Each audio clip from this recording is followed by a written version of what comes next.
My PhD involves analyzing 7 Irish novels written between 1940 and 2010 through the lens of affect theory, focusing on the affect of shame and the influence of the Catholic Church to understand and evaluate the link between the Church and shame in Irish literature following the independence of the Irish Free State in 1922. Affect theory, founded by Sylvan Tompkins, defines shame as an innate precognitive negative affect which occurs after the positive affects of joy or interest have been partially depleted. Crucially, the only source of shame a person can have is from an object they are interested in. Shame marks us as human. We all blush, but the object, the source of our shame, will vary, as will the intensity, varying from a slight blush to total humiliation, mortification, and suicide. Shame is both social and biological in this way, leading to the importance of focusing on the culture of Ireland and its relationship to the Church.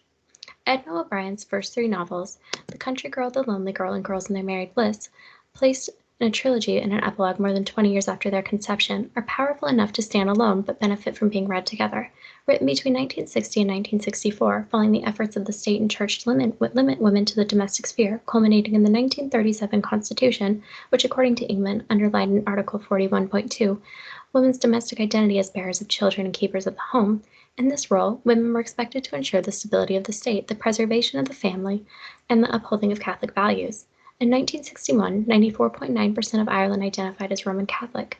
And not only that, White tells us that Ireland in this time was not unusual because of having a large majority of Catholics, but because the large majority were practicing and committed Catholics.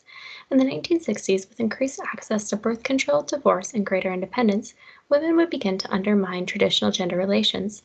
The Country Girls is the first of a trilogy that will give voice to much of the greater independence women were feeling in the 1960s, but also the shame that they felt when they undermined traditional gender relations. Consequently, O'Brien's book was censored as obscene, labeled a smear on womanhood, and she was publicly denounced by Archbishop John Charles McQuaid, while the local priest held a book burning of her novel. O'Brien states that she decided to have 2 protagonists for the trilogy, one Kathleen, who would conform to both my own and my country's view of what an Irish woman should be, and Baba, who would undermine every piece of protocol and religion and hypocrisy there was. I assert that in this way Kathleen represents shame and Baba shamelessness. Not only that, we follow Kathleen, the supposed ideal of Irish Catholic girlhood, as she develops in this trilogy into a woman who suffers from chronic internalized shame, which leads to a distressing life and unfortunate death.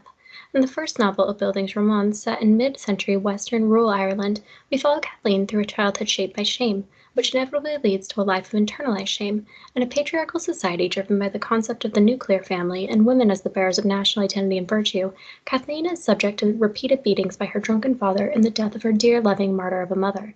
The repeated scenes that Kathleen experiences, which involve shame, will rule the rest of her life, as they will form a script which dictate how she responds to situations in the future, caused by body issues, peers, intimate relationships, especially with foreign older married men and nuns during her time in the convent.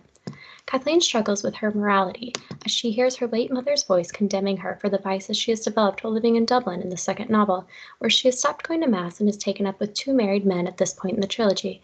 But at the end of the second novel, she is again alone and moves with Baba to London.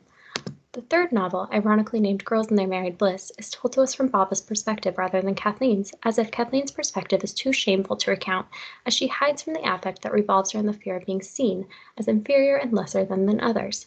Kathleen, pregnant outside of wedlock, married, divorced, and separated from her only child, decides to sterilize herself. Kathleen's response to shame is to completely degrade herself and feel inferior, and we can identify that as she has now developed internalized shame script that is growing because of repeated scenes of shame. And the severity of shame in a person leads them to self-contempt.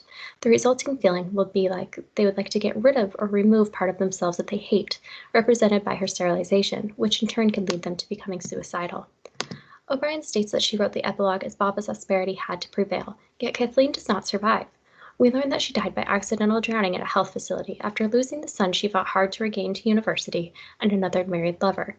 The last time we saw Baba, Kathleen said to her, "If I get through this, I'm all right." This last big breach. Baba went all cold because Baba sensed something calamitous.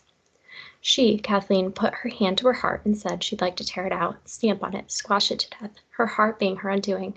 Her heart was not her undoing, but her shame was. After repeated ruptures of relationships, constant shaming at the hands of her friends, kin, countrymen, and husband, she could no longer handle life. As Baba says, "I don't blame her. I realized she was in the wilderness, born there, hadn't the reins to haul herself out."